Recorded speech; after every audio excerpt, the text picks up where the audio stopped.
Hey guys, and welcome to the Alabama Saltwater Fishing Report presented by Great Days Outdoors Magazine, the first podcast to bring you the local inshore, offshore, and onshore fishing report, whether it's good, bad, or ugly. We have a great show lined up for you guys this week, but first, let's hear who's making the show possible. This week's Alabama Saltwater Fishing Report is brought to you by Great Days Outdoors Magazine. Are you looking for that one-of-a-kind gift for Father's Day? If so, head on over to greatdaysoutdoors.com and check out the best gifts for outdoorsmen 2021. We've curated a bunch of unique gift ideas to help you find an awesome gift for the outdoorsman on your list. Just head over to greatdaysoutdoors.com/best gifts for outdoorsmen to check it out. And also brought to you by Photonis Defense.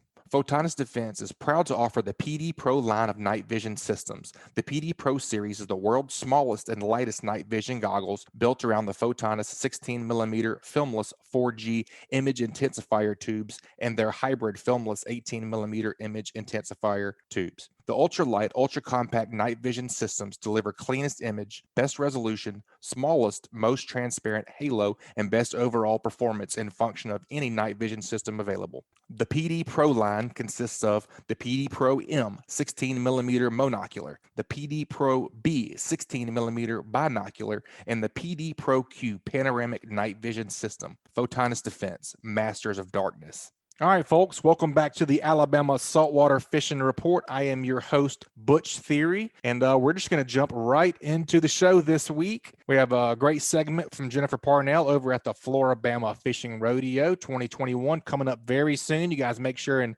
get your tickets and check that out. It's going to be a fun event. Let's hear from Jennifer, then we'll get right into the report. All right, let's head on down to an awesome event coming up. They pawned the funnest fishing tournament on the Gulf Coast. Let's go down and see what Jennifer Parnell, the marketing and PR director for the Flora-Bama, is doing. How are we doing today, Jennifer? Welcome back. I'm doing great. Thanks for having me back. We're excited. Good, man. We are joined with Joe Baya over at the Northwest Florida Fishing Report. What you say, Cap?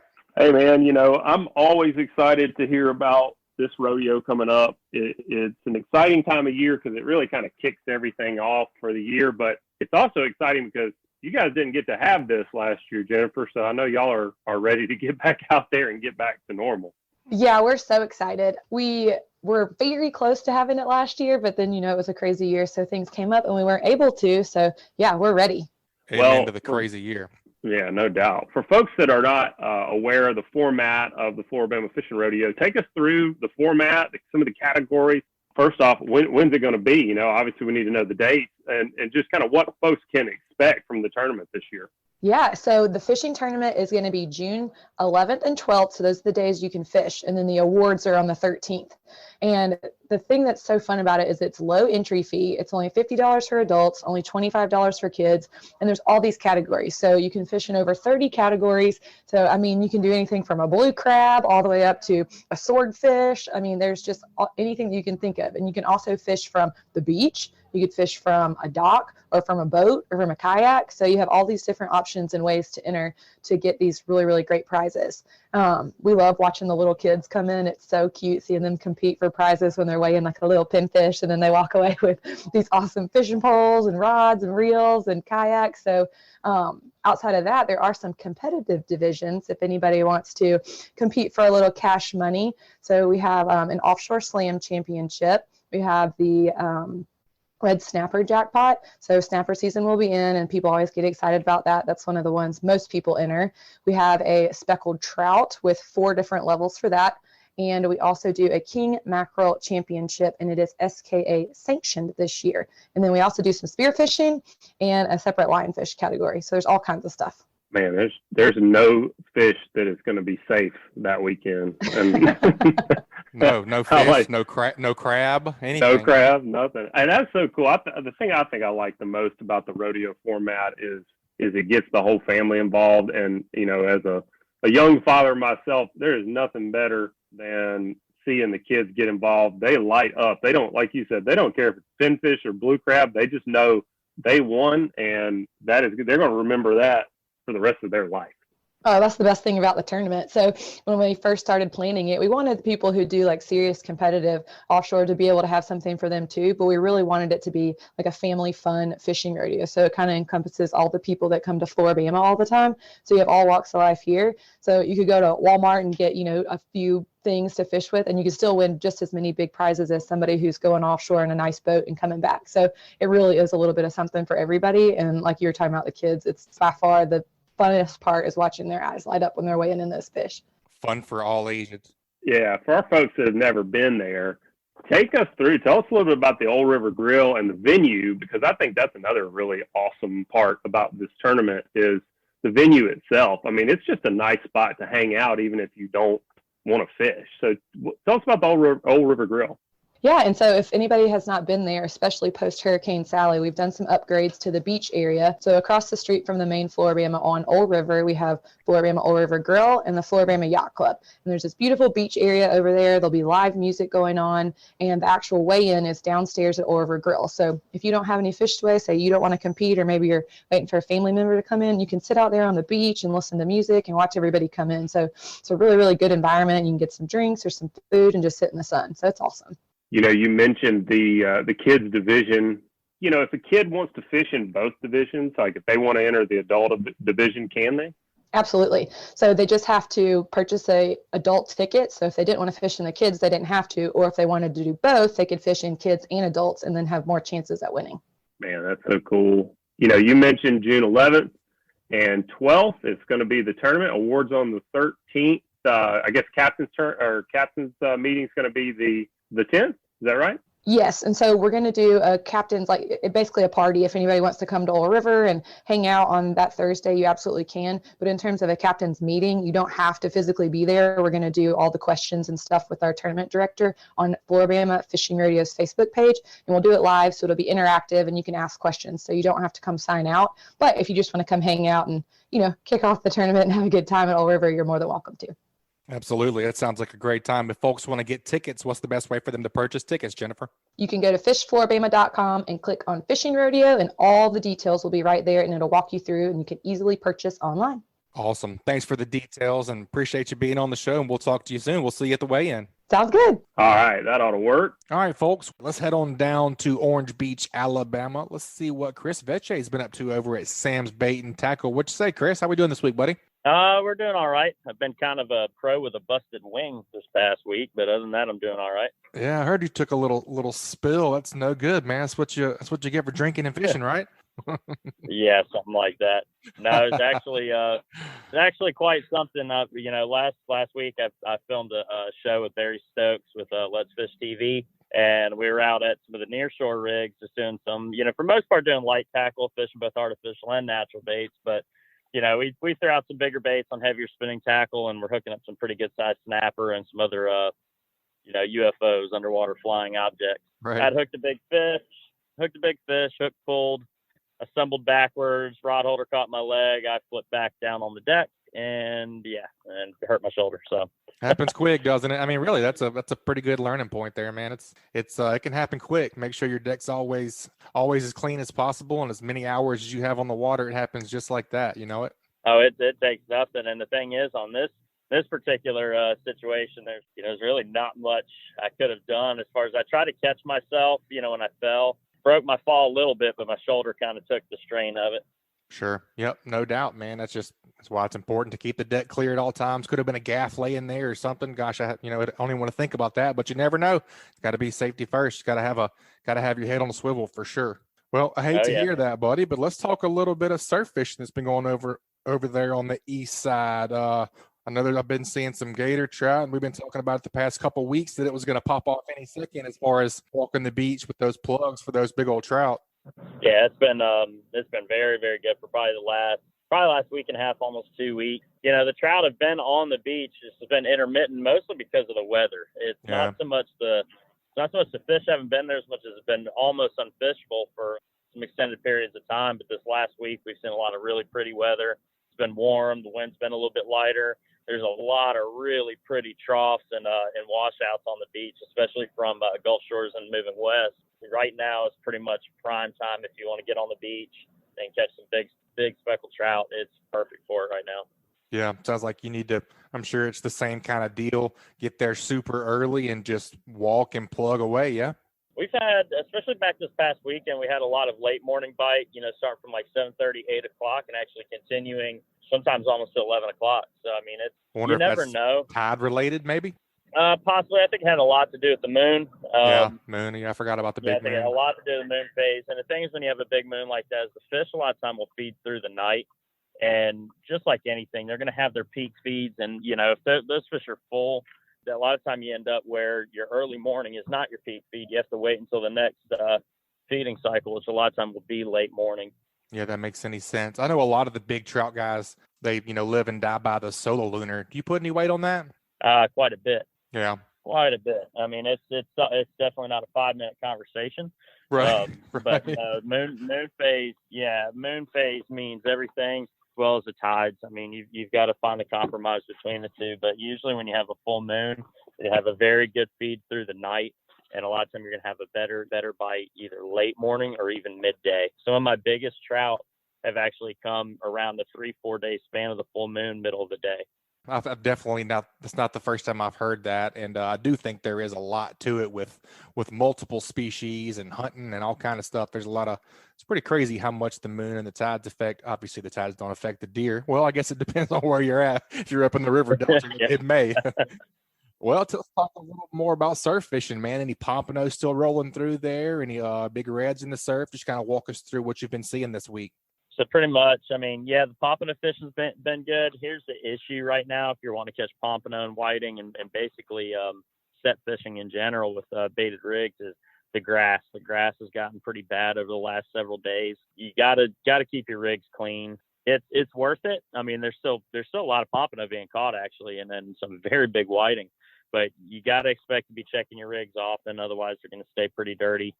But that's the nice thing about this time of year is as we get further into summer and things start to warm up, it's really almost pays at this point, in my opinion, to put the set rigs away, pick up a lighter spinning rod and start throwing artificials because, between trout, redfish, flounder, pompano, again, you can take plenty of them on artificials. A lot of that stuff is going to, feeding in those same washouts and troughs. The difference is you can keep moving. You can find cleaner troughs and work them a little bit more effective with the artificials. They're not sitting on the bottom collecting all that grass and muck. Yeah, and you're covering more ground too. I mean, I would assume the ladyfish and the bluefish and the Spanish mackerel would hit on those as well. Oh, absolutely. It's probably one of the most action-packed types of fishing you can do on the beach because if you go out there with just a handful of baits, and it's not so much. Everybody always asks me what my favorite brand of this or brand. It really goes more by just type and profile, in my opinion. Mm-hmm. Like I always want to have this time of year. I always want to have some kind of walk the dog style topwater between 4 and 5 inches long. I like a little bit bigger topwaters because you don't get quite as many ladyfish on them. They also throw them a little bit easier. It's not that I mind catching a ladyfish, but after your 100th for the morning, and then of course having to deal with that fish and treble hooks is not so much fun. But I like to have top waters. I like to have some jerk baits in about the same size range, switch baits in that 2.5 to 3 inch range, and then some just plain white paddle tail grubs. You can literally put eight lures in your tackle bag to walk the beach with and be fully equipped. It's really more of a matter of those profiles than anything.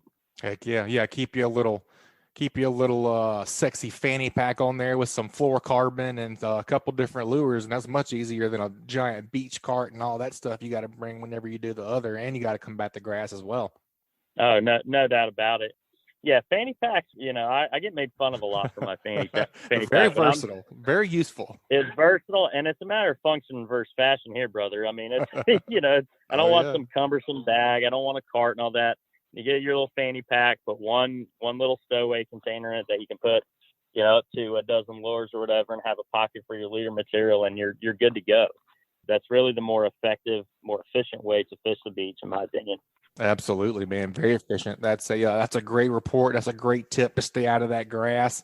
Folks want to come see you and grab a nice surf fishing spin. Well, I guess the red snapper season. Let's talk about that a little bit. I kind of forgot. We didn't even talk about it last week. We were so encompassed in everything else. You been seeing any giant snapper come in over there or anything? Oh, yeah, lots. I've had customers every day, wanting to show me pictures of the snapper they've caught. And, man, some really nice fish, actually. I actually saw some fish that were legitimately over 30 pounds last week. Dang. You hear it all the time. Everybody's, every fish we caught was over 20, 25 pounds. We caught a couple over 30. And we know how that goes. You put them on the scale, you're usually disappointed. But last week I actually saw some, a few legitimate 30+ pound snapper. I mean, it seems like every year the size average is getting bigger and bigger and bigger. But also, what I've been trying to kind of teach some people is how to, add to that box red snapper, add in some big mangroves, lane snapper, vermilion, really get your time worth out there and make put a nice variety in the box, not just the red snapper. Absolutely, man. And while we're on the subject, I've been seeing a ton of posts that we don't get too much in the weeds here as far as being controversial and things like that, but man, it hurts my heart to see 10-pound snapper go in the water for 2 20-pounders. Doesn't it you? It burns me up. Yeah, I mean, you mean as far as culling goes? Absolutely. Culling is the word. No, man. we don't. No, culling to me is a bad practice. The main thing is, like, your bigger snapper are more likely to survive that ascent to the top as it is. In my opinion, they don't taste as good. That's a very old fish. It's part of your brood stock. When me and my wife go snapper fishing, I want to have to measure my fish. I want 16 to 20 inch snapper. I actually do not want them any bigger than that. And when me and Barry, when we were out there last week filming our show, that was one of the things I kind of touched on was, not only just from the looking down the road philosophy of it, but the better eating fish are the smaller ones. The big ones take good pictures. To me, it's better to let the big ones go and keep the smaller fish. That's part of that smaller percentage of fish that makes it that size as it is. Yep, that's a fact, man. And the smaller ones definitely taste way better. All right, Chris, since this kind of morphed on us from a onshore trout report kind of into an offshore report, but I like it, man. A red snapper report. I've been saving this question for somebody that has a little more jigging experience on the bottom than I do. This week's Hey Cap comes from Ben Clavitt. He said, "Hey Cap, I love offshore jigging. I find it more fun than trolling and more challenging than live bait off the bottom. With snapper season in, can you come up with any tricks on targeting monster snapper with vertical jigs?" Actually, I do a lot of jigging for snapper.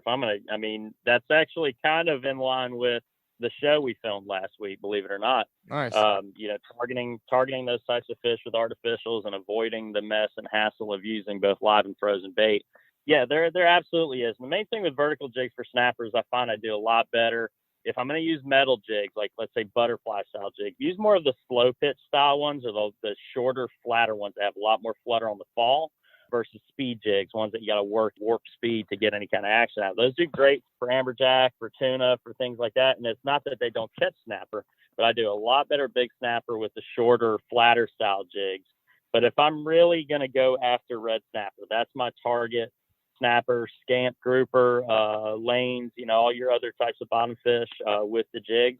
I'm either going to go with the short metal ones or I'm going to go with a bucktail style jig, something I can add either a plastic eel or a big grub tail to the back of it. And what that does is that it slows the fall, gives it a lot more action on the fall. Most of those bottom fish are going to be cued into that, especially. They're not going to go far from their home. Something that looks real appealing, that has a lot of action at slower speed, has always done better for me on bottom fish than high speed types of jigs. So if I'm going to go offshore jigging, I'm going to stock up on some jigs. I'm going to have at least a few bucktails. I'm going to have some big plastic grub trailers. I would say glow, chartreuse, probably my two favorite colors as far as the trailers go. And then I'm going to have some of those slow pitch style metal jigs. Those types of jigs right there, like I say, a lot of action with little action from you. They have a lot of movement at that slow speed near the bottom. Those are always going to do better on those bigger bottom fish. That makes sense, man. And I know we were talking about culling. Ben asked about those bigger snapper. I mean, they tend to hang up a little bit higher in the water column. A lot of the time, yeah. A lot of the time. Yeah. So I assume you're just marking that mass of fish on your meter and dropping it through them and kind of jigging it up through them, or would you rather fall through them or just kind of mix it up? Honestly, a lot of time with big snapper, if you have the right jig, like you said, a lot of time they're suspended off the bottom. What's going to happen is as you're dropping that jig, you're going to notice you get a third or 2/3 of the way of the water column. The jig's going to be slowly sinking. All of a sudden that line is going to start whipping off your reel real quick. And that's that snapper grabbing that jig on the fall. We got some really really good footage of that last week. I was fishing a jig by a company called C&B, which is a local jig company. It's looks like a little white squid. So basically picture a bucktail jig, but with a silicone like tentacled style skirt, not, the traditional bucktail. So what I was doing is I was throwing it on the down current side of these gas platforms we were fishing. And the jig sinks pretty slow because of that skirt. But I'd sit there and I'd just bounce the rod, let off a little line. And as it's going through the water column, get about halfway down, all of a sudden that line starts speeding up off the reel. And all you got to do is just engage the reel and boom, you're on. And that's going to happen a lot of time with red snapper. Now, if your jig does make it to the bottom, obviously snapper will still eat it. I look at it as the bonus there is once you're on the bottom, that's where, lane snapper, vermilion snapper, grouper, scamp, all that stuff is most likely going to grab it, especially scamp. That's actually my favorite way to fish scamp is with a jig on the bottom. Yep, me too, actually. I really like a diamond jig for a scamp too. Those ones that are the quads, it's got the 4 sides. Yep. Man, that was fun. That transformed into a cool segment. I appreciate you being a part of that. No problem. Yeah, man. Ben's going to get a prize pack from the Slick Lure. Ben, make sure you email us at alabama@bestfishingreport.com to redeem your Slick Lures. Chris, like I said, I appreciate the report, man. It's a great Hey Cap answer. If folks want to come down there and see you at Sam's Bait and Tackle, where can they get in touch with you? You can always come to the shop, of course. It's 27122 Canal Road in Orange Beach, about a mile on the left past Doc Seafood, past 161. You can also give us a call at the shop, 251-981-4245. We are open 7 days a week from 5 a.m. to 10 p.m. So you really can't miss us. We're here pretty much all the time. That's right. All right, you guys go see Chris and go see Dusty and get you a nice snapper slapper set up and some jigs to go with it. We appreciate it, Chris. We'll talk to you soon, buddy. All right, thank you for having me. All right, guys, let's take a quick break and hear from a few of this week's sponsors. This week's Fishing Report was brought to you by KillerDock. As anglers, we put a lot of time, money, and passion into fishing, but most of us do not have a fish cleaning station that we are proud of. Many of us are suffering from dock dysfunction. A rod and table with rusty metal, this is just no good. But the dock enhancement that we've all been waiting for is finally here. KillerDock uses marine-grade aluminum to make fabulous fish cleaning tables and stunning canopies that will keep us out of the sun. KillerDock combines durability, function, and design to uniquely upgrade your entire dock experience. Visit KillerDock.com to see more. And also brought to you by Foster Contracting. The recent thunderstorms that have been producing wind and hail in the area may have damaged your home's roof. The certified roofing pros at Foster Contracting offer free roof inspections, and if your roof has received damage, most homeowners will have little or no cost out of pocket when going through your insurance. If you're looking for quality construction with a dependable, licensed, and certified fortified roofing professional, give the Fortified Roofing Pros a call at 251-973-9999. They're a family-owned business that is big enough to get the job done, but small enough to care. Remember to support the local businesses that make your local podcast possible, and check them out at fortifiedroofingpros.com. All right, let's head on down to Orange Beach, Gulf Shores, Alabama area and get our next report. Let's head on down to Gulf Rebel Charter Fishing, Captain Kendall Annan. How are we doing today, Cap? Another beautiful day down here. Yes, man, it's been beautiful. The wind has finally checked out a little bit, and I'm sure you guys have been chomping at the bit to get out there and just kind of walk us through what you guys been up to. Yeah, I mean, earlier this week, about Memorial Day, we had a nice 2-day trip. It started off a little bumpy, so we ended up getting a delayed start and leaving out Saturday. So we got out there and just, worked our way out to the fishing ground, worked on some scamp, ended up getting a wahoo. There's been a lot of grass out there, so, I mean, a lot of flying fish, a lot of baits. We had a couple hit and runs. But like I said, we got out there and started on the grouper and bumped the bottom for a little bit. And about that time, we worked our way out to the ghetto area and got a little handful of blacks in. We were marking a few. We worked till, about 2 or 3 in the morning, but didn't get no big bites on the yellowfin.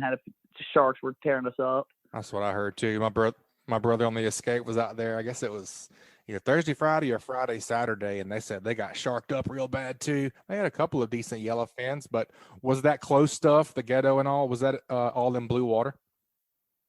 Yeah, the blue water's been in for sure. I mean, you leave out 20, 30 miles, it really clears up. And like I said, a lot of bait, a lot of grass. So I know here recently, these past couple days, there's been some wahoo caught inside 10, 15 miles. So it's just good to see that kind of activity going on. That sounds good, man. I would assume since all that blue water and all that bait is moving in and kind of becoming, east to west, all those flying fish and all. That's why those wahoo are coming on in. And the lady in caught a really, really nice one. It was either today or yesterday, about the same. It was about in that 10 or 12 mile range. So that's really good to hear. You guys just fast trolling for those?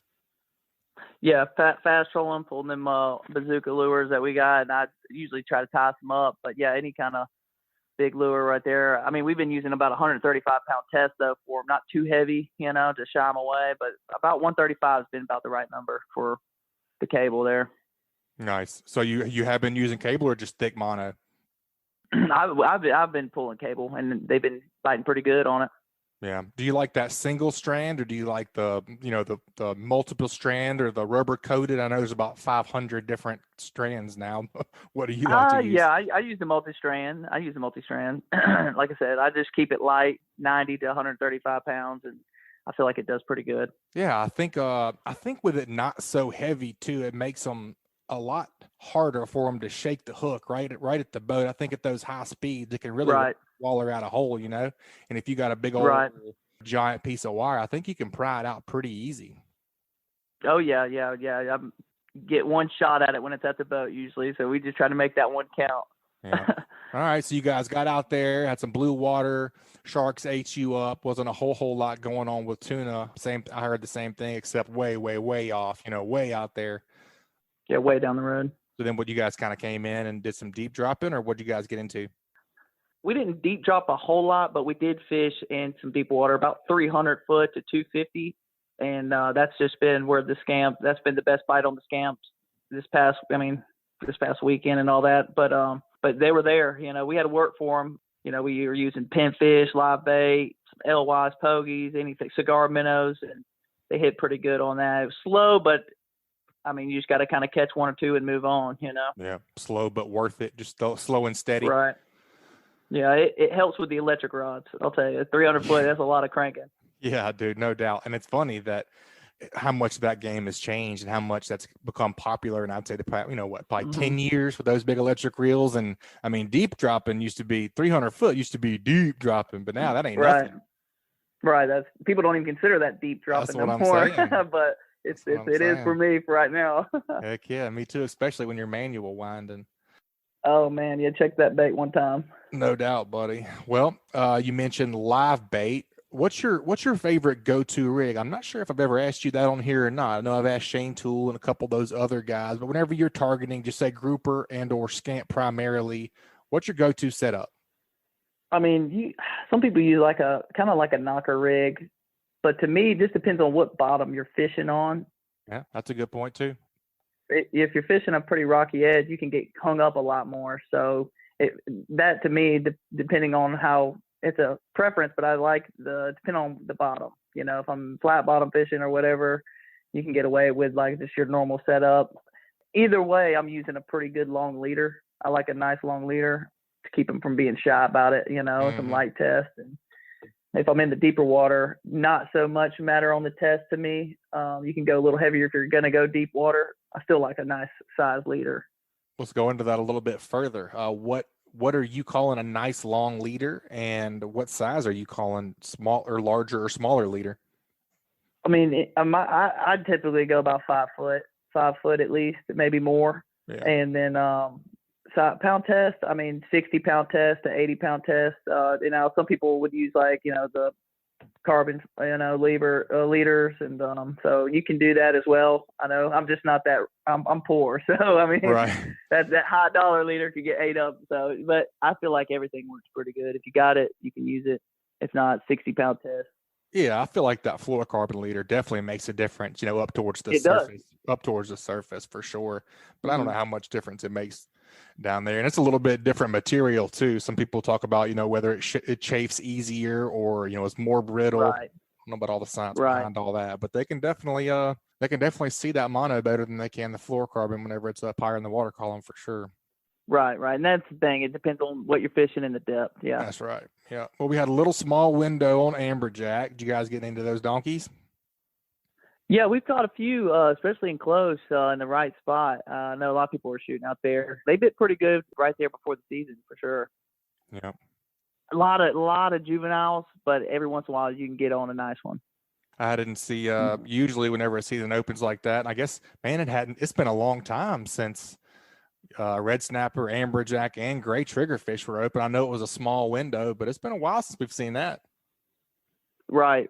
Yeah, most likely it will be in the fall time. But yeah, they got a little window this for the rec guys prior to our snapper season for federal. But yeah, it was it's nice to see that. I love a nice mixed bag. If we can ever get back to that route.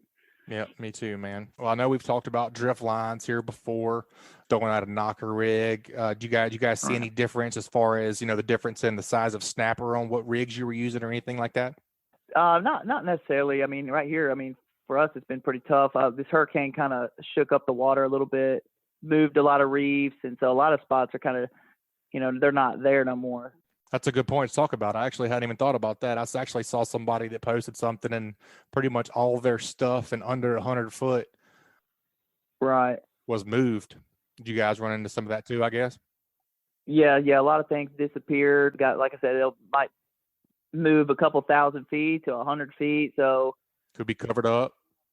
Yeah, some of them do now, but hurricanes can also uncover spots. Right. True. So if you have something that maybe went missing, years back, you might want to go kind of check it if you haven't, put the eraser to it.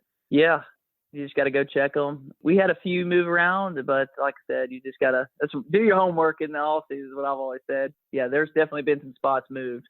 Mm-hmm. Yeah, I believe that. I really hadn't even thought about that a whole lot, I guess, because I hadn't been bottom bumping in a little bit. I've been chasing my inshore species, but yeah.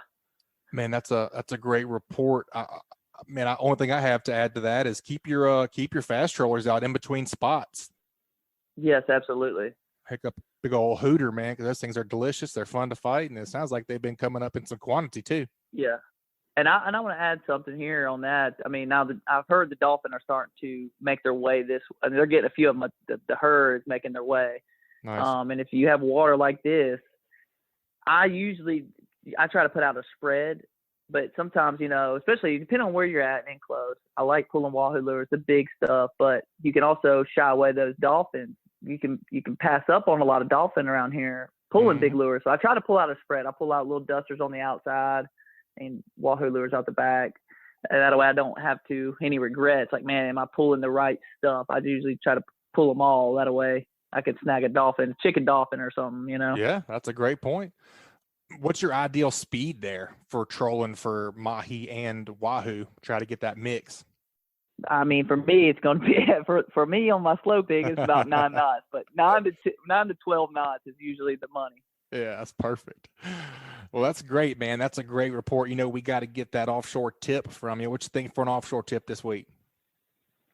Man, for the guys that are going out there that probably don't have a captain or, trying to go out there and impress the friends or their boss, if you're captaining your own boat, just staying up on top of a spot if you're amberjack fishing or, big snapper or something like that, but mainly the amberjack, when you get one hooked up, always have a rig ready. I don't know how many people, typically we're fishing 2 to 3 at a time, but normally if I hook up on a big jack, I try to have another bait ready to go. So once that fish is up off wherever you're fishing, sometimes they try to get back in the reg, but once you get them up about mid-water, you drop another live bait down. If you're steering the boat, you want to kind of keep it on the wreck, on the fish, because a lot of times those big reef donkeys, they'll follow each other. And that's why we're throwing another bait down. I know a lot of people get one on and they reel everything up because they don't want to tangle it. That's a mistake. Yeah, if you kind of keep a bait in the water, you can keep them fired up, and then you turn it into like a feeding frenzy. But you also want to stay up on the spot. That way, if it does break off or you do lose it, and say you're off the spot, them fish are following, and the next thing you know, you come back to the wreck, they're not there. Now your bite's off. The heat of the moment's gone. So just trying to stay on the wreck, stay on the fish. Now it's okay to kind of pull off the side if you're fishing a big wreck, because you don't want to. If you want to pull them off the wreck, so be it. But try to keep the bait in the water and hook them up when you're doing that. Yeah, that makes a lot of sense, man. I know AJ's closed for now for the private anglers, but man, that's a great point. Yes, jot it down. The guys listen, jot it down in the notebook. That's right. Keep that in the bank. That's it. Yeah, man, you're right. Even rig fishing. We would always keep one down and you could pretty much pretty much bank by it. You'd be like, all right, you got one on, keep it down. You hook a bait up. And if that guy didn't listen to you or just thought it was like, oh, that stupid deckhand, I know what he's talking about, and that fish came in the boat, 7 times out of 10, you wouldn't catch another one. You'd have to move to a spot. Yep, you're done. That's a great tip. They're following him up, and like I said, if you're getting off the spot so he doesn't break off, you better keep a bait in there, because if you go back to the wreck, I mean, they're most likely looking around hunting. They're off. Yep, they're all discombobulated, man. That's a great tip, Captain Kendall. Man, I noticed snapper season, you guys are getting booked up, but if folks want to get up with you and book a trip, what's the best way to get in contact with you guys? They could call 251-747 all sevens, or check us out, GulfRebelCharters.com.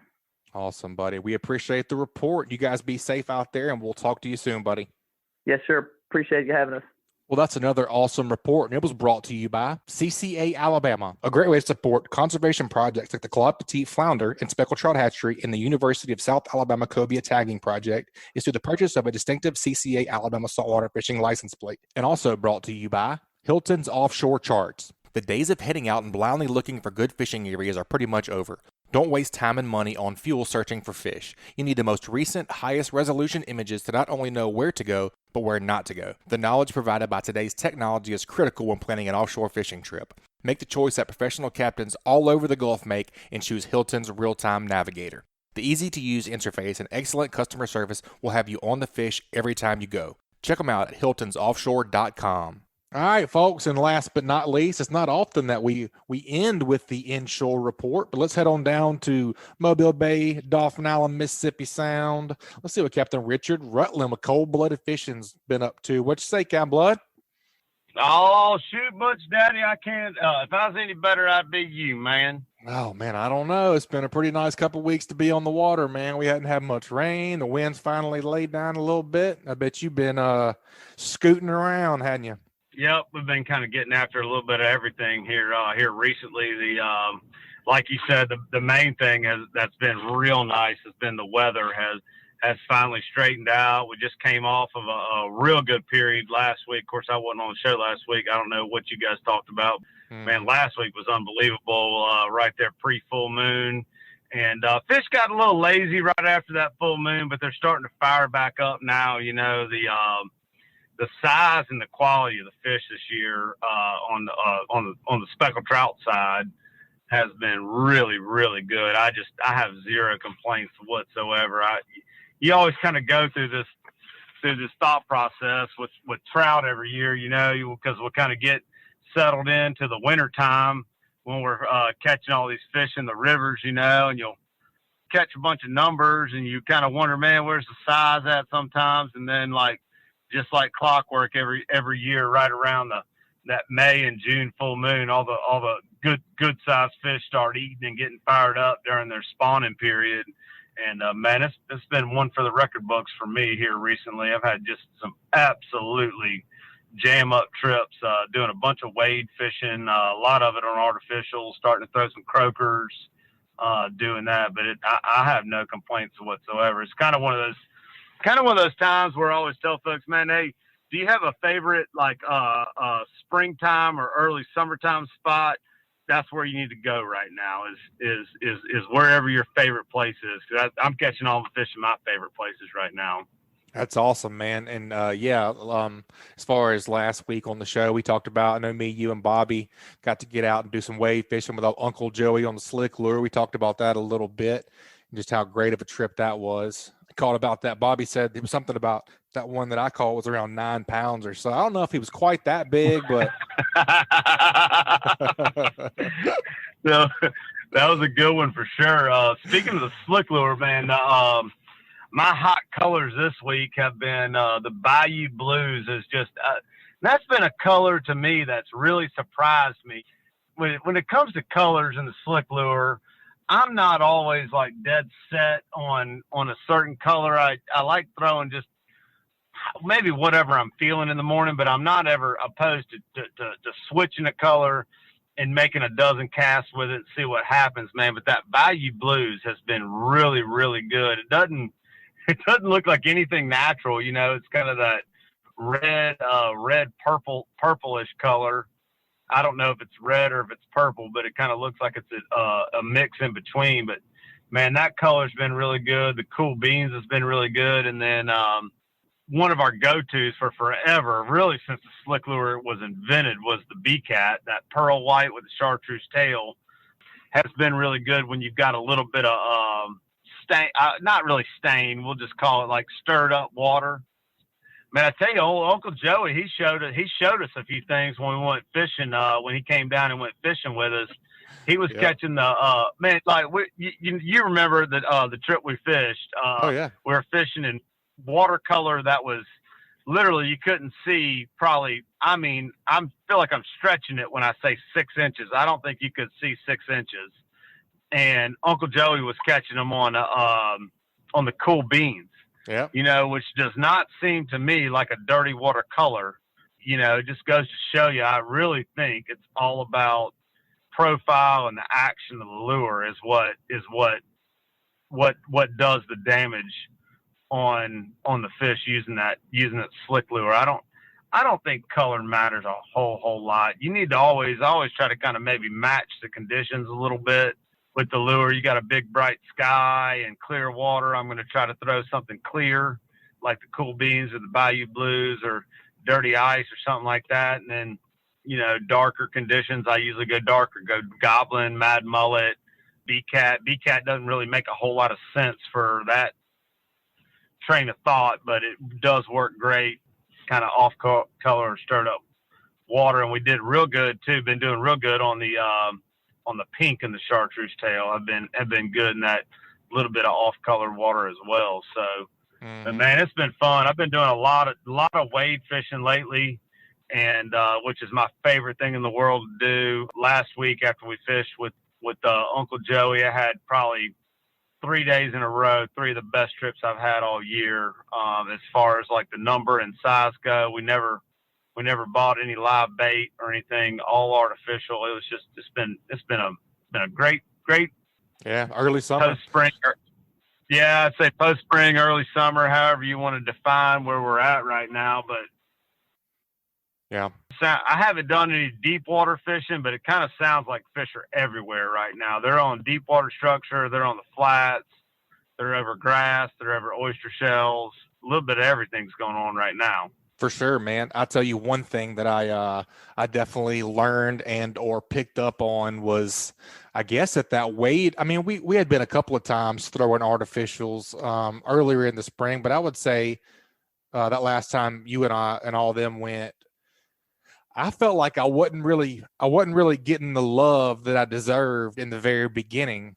I started really picking up my twitches and working my lure a lot faster. I guess maybe I was kind of stuck in that winter and early spring tactic. And man, I tell you what, it made a huge difference. As soon as I started twitching it way harder and just giving it a lot more action, I started getting the love that I thought I deserved on that slick lure. And I definitely picked that up on that trip with y'all. Just change a little bit. Things are changing, you know? Yeah, I think that's the beauty in that lure a lot is it's a big profile lure. And, man, kind of like what we were talking about with Joey and Bobby that day was we probably don't give the fish enough credit sometimes to how good they are at finding forage, you know. And I think what is so successful about that is it's a big profile lure, and you start twitching that joker around, they can feel the lure twitching around in the water column, wherever they are, you know, and like, especially in, 2 to 4 foot. That's right. They can feel that thing bouncing around and can hone in on it and find it somehow. I don't know how they do, but they do. Twitching a little bit harder in that off-color water definitely goes a long way. Yep. And that's what stemmed that conversation about, they're obviously feeling it because they're finding the lure. And that's what, maybe if I start twitching it a little bit harder and putting out some more vibrations like Marky Mark and the Funky Bunch, you know what I mean? Maybe they'll pick it up. So it worked. It worked. So what else you been up to? A couple triple tail showing up. Been seeing a couple of those fellers. Yeah. There's definitely some blackfish starting to show up. I must be the odd man out. I hadn't caught one yet this year, but of course I hadn't really looked too hard either. I've been I've been in wade fishing mode. That's all I can think about. I can't get it off my brain. I want to be in the water. I want to be somewhere in some shallow water right now. It just is what feels right to me. And especially being around some shells or some grass right now is where I'm wanting to be right now. But did do a little offshore fishing last week. The sword fishing was unbelievable leading up to the full moon. Then we had the full moon, and I was kind of comparing notes with Shane Toole and a couple of other people offshore last week, and we were kind of talking about on the backside of these full moons, sometimes those swords get lazy, but man, the grouper fishing's been on fire. You get out around some natural bottom and 200 plus foot of water with a live bait right now, you're gonna have a real good shot at catching some grouper, some scamp. Sounds like it's just been unbelievably good. Oh yeah. Yeah, the escape. So, yeah. I guess that was Friday, Saturday. I don't know if you saw any of those pictures. Oh yeah, I saw. I saw that, man. Yeah, they crushed them. Yeah, absolute they crushed dinosaurs. them, man. That was a really, really good trip they had. But yeah, for sure. Well, definitely glad the weather's buffing out, man. It's time. We deserved it. We earned this one. Yeah. It just kind of looking long range on the Windfinder Pro app right now, man. It looks like we got a nice stretch of it coming. Nice little period of good weather coming. Yeah, especially sure. Going into this weekend. For everybody who's going this weekend, it looks like it's going to be jam up. Yeah, you going snapper fishing this weekend? There's a couple tournaments around in there. Yeah, there is. Gabe Tidmore puts on the Ben Dunham Classic. I can't remember exactly what his name of his tournament is that's going on. That's a great one to get into. Gabe started putting this thing on for his buddy Ben Dunham, passed away. He's trying to do something to help his family out, and it's become quite the staple as far as the early snapper season tournament. Me and Triple C, Corey Quint, won it last year. We're talking about trying to figure out if we're going to defend it or not. We don't know. We don't know. My schedule's so crazy right now, but I did do a little snapper fishing over the weekend with my wife and my son and a couple of his buddies, and we definitely caught some hammers. They're definitely chewing. So it's kind of very typical early snapper season bite going on right now, but we'll see. I don't know. I'm trying to get all my ducks in a row and see what we're going to do for the weekend, but that'd definitely be a good one to go out. You can everybody can sign up on Fishing Chaos. You don't have to show up anywhere or a captain's meeting or to buy a ticket. You can just do it all right online there, and it's a great cause. Gabe always picks something, has been picking out good things to support with the proceeds of his tournament. So a lot of good camaraderie there, a lot of good competition there as well. Yeah, it'll definitely be some good boats fishing it, some good prizes. I saw some guaranteed payouts. So you guys check that out on Fishing Chaos as well. Yeah, no, I saw that KillerDock on there, man. I was like, woo, man, that's a good prize right there. Heck yeah, just that's worth entering for sure. Well, we got to get that inshore tip from you, man. What you think for an inshore tip this week? Man, so kind of on the inshore side of things, the big topic I've been talking about the entire time during this report is wade fishing. A couple things I want to remind everybody and just to think about while you're wade fishing, and something I see on a daily basis out on the water is the whole point of wade fishing to me is to get away from the boat and to be quiet and to be silent. The boat makes you don't really think about it making a lot of noise or alerting the fish that you're there. But when you're in shallow water, and I'm talking about like 3 foot, 4 foot or less of water, you can't wade in 4 foot, but when you're in like that 2 to 3 foot of water column and trying to target speckled trout, especially when you're over a hard bottom, like a lot of these oyster shells and sandy grass bottoms that I'm talking about, you want to be as quiet as possible. And the boat makes a lot of noise. You have hull slap, from whatever little bit of wind action that you have is kind of slapping the side of the hull, and you'll hear that. And then also displacement. I think more about displacement than I think about hull slap. you got to figure you have a 20 to a 24, 25 foot boat drifting across a flat, and you kind of look behind you when you're making a drift and you see all the eddies and everything and the upwellings that the boat's creating. And I just really feel like the fish can feel you. You know, as the boat's moving through the water, it's pushing water out, and then it's sucking in behind you as you're moving through, even if you're drifting and not on your trolling motor or making any kind of noise that way. Mm-hmm. That displacement, I feel like the fish can feel that. They know that something way bigger than they are is in the area. And then when you jump in the water, those fish don't even know you're there, I feel like. So that being said, when you want to wade fish, you want to park your boat. I mean, I usually have about 100-yard rule.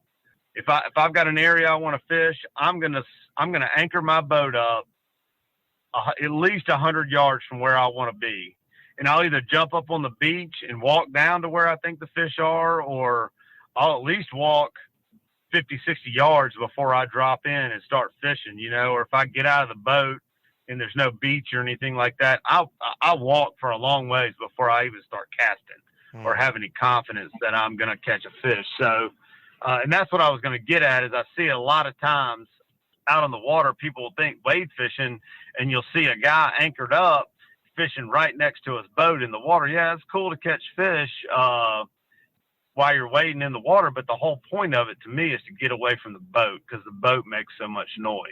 For sure. And the other thing too is while you're moving through the water, you don't want to be pushing too much water. You don't want to be walking where you're like if you're in knee or thigh deep water, you don't want to be trudging through there and making a bunch of noise.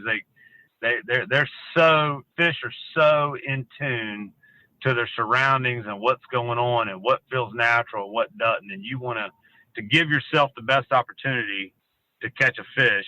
You don't even want the fish to know you're there. No doubt. You talk about being stealthy. Hey, if that sucker can feel a 4.5 or a 5-inch slick lure coming through the water, think about that. I mean, yeah, I know. I didn't even really think about that till you said it, but you're exactly right. You know what I mean? If they can find that lure in 4 to 6 inch visibility of water, just because it's thumping around down there. Your boat's got to feel like the Eiffel Tower, and you're like King Kong coming up in there.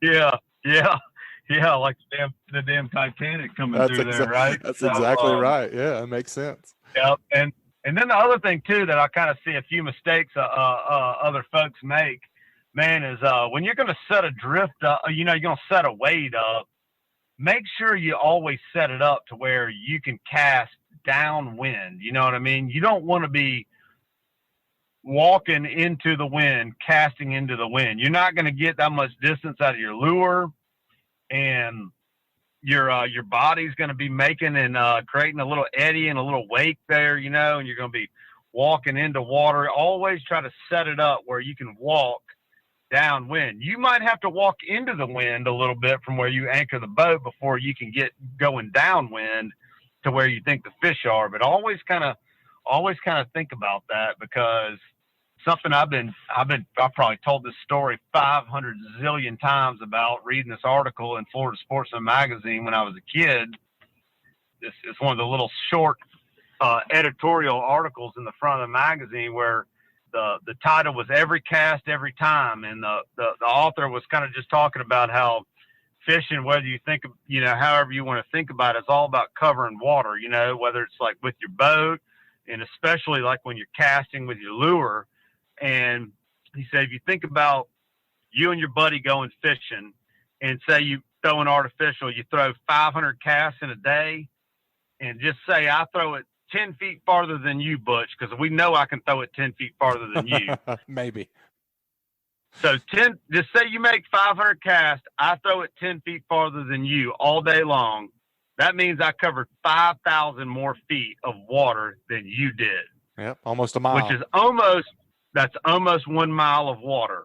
Yep. So the wind, everybody wants to fuss about the wind, but use it to your advantage. You know what I mean? It's yep. I kind of like it when it's I kind of like it when it's a little breezy when you're wading, because you can launch that joker a good little ways, and you're down at water level, and you're not 2 or 3 foot above the water on your casting deck on your boat. You know what I mean? Where you can really launch it then in some wind, but when you're wading, man, you need every inch you can get as far as your distance. And I can't tell you how many times my lure hits the water and I twitch it twice and got to set the hook, you know, and then everybody else around me's got to move on up to get into them, you know. So that goes a long way. All those things tying together, man. That's all a bunch of great tips. That's a wade fishing in-depth special right there. Heck, that's good stuff, man. Yep, that and just throw the slick lure, man. That's all you need to do, man. You'll be a daggum pro like me before you know it. That's right, Cat. Well, we appreciate the report, man. I know you said your bookings are looking heavy, but folks want to get up with you and book an inshore trip, and not to forget the offshore trips. What's the best way to get in touch with you? Man, coldbloodedfishing.com. You can find all my contact info on there. Give me a holler. I've got Instagram, Facebook, the whole 9 yards on social media. But yeah, we're looking real good. Looking good on our offshore side of things. Still have plenty of holes to fill if anybody's wanting to get offshore and do some snapper snatching or going off and do some sword fishing. That should start to get good here this week with the moon going back out black next week. So that's coming right on around. And now, man, I want to say we're booking inshore trips in July right now is where we're at. So if you're looking to get out, I believe July is about right around when my first part of my availability is. Heck yeah. You guys get up with Captain Richard and book you a trip, man. We appreciate the report. As always, buddy, good to have you back on, and we look forward to having you on next time. Stay safe out there, man. Thanks, Butch Daddy, man. See you soon. All right, Cap. Keep whacking them. All right, guys, that wraps up another great segment. You guys check out our great sponsors while we take a quick break. That segment was brought to you by Fishbites. Are you tired of scrambling for bait whenever you decide to go fishing? Have an artificial bait that's better than live bait, ready to go at a moment's notice with Fishbites. It's easy to pack and travel with, and it's also shelf stable, and not to mention tough. With Fishbites, the bait stays on the hook and the fish stay on the bait. Check out the full line of scented saltwater, freshwater baits, and tackle at fishbites.com. And also brought to you by B&M Pole Company. B&M Pole Company is the leading manufacturer of crappie poles in the world today. Their product line has evolved to include top quality gear for anglers who fish more than just for panfish, including their Sam Super Salt series designed for shallow water fishing for trout and redfish. These rods will deliver everything you need to catch these inshore fish at a great price. The genuine Portuguese cork handle feels great in your hand, and the exposed blank and touch system will add unbelievable sensitivity. Stainless guides are durable and flow smoothly. Check out their whole lineup at bnmpoles.com. All right, ladies and gentlemen, you know we have to do What Did You Learn before we let you get out of here today. I took away multiple things away from this week's show. I mean, I feel like this week was, I know every week is, I feel like it's packed full of information, but Chris was saying, you got to keep on the move. You got to keep on the move right now. That's what Chris was saying, to stay away from that grass. I really, really like the idea of, because that's one of the reasons why beach fishing stresses me out so much, because there's just so much crap. You got a giant, if you have a beach cart, I don't. So I have a cooler I'm carrying. You have 3 or 4 rods. You got all your sand spikes. It can be a little bit cumbersome, especially if you feel like you have to move around a good bit. So I really, really like what Chris was saying about his super stylish, sexy fanny pack. Man, just bring you up, one, and a lot of those wade belts even have a rod holder in the back of it. That wouldn't be a bad idea either. Go into that beach fishing this time of year, catching those big gator speckled trout. Just go in as streamlined as possible. 1 rod, fanny pack, fluorocarbon, 6 or 8 of your favorite lures, and just go to town. I really, really enjoyed that from Chris. All right, guys, that wraps up another great segment. Y'all take a minute to check out some fishing tournaments coming up near you. For Alabama saltwater anglers, you'll want to check out these awesome tournaments. The Ben Dunham's Legacy Tournament will be on June 5th of 2021 on Dauphin Island, Alabama. This tournament has some great sponsors and lots of categories with some big cash payouts. And also check out the 19th Annual Thompson Fishing Rodeo. It offers something for everyone in 2021. Want to fish with your small group? Register as an angler and weigh in from wherever you are on June 4th and 5th of 2021. Want to fish and see your friends? Fish near Dauphin Island, Alabama, and then join us for events on Friday and Saturday nights. It's your preference with virtual weigh-in and a la carte registration options. More tournaments near you Info and full tournament details, including ticket purchases, can be found online at app.fishingchaos.com/tournament. All right, folks, that's going to wrap up another Alabama saltwater fishing report. We appreciate you guys joining us this week. I hope you enjoyed it as much as we did.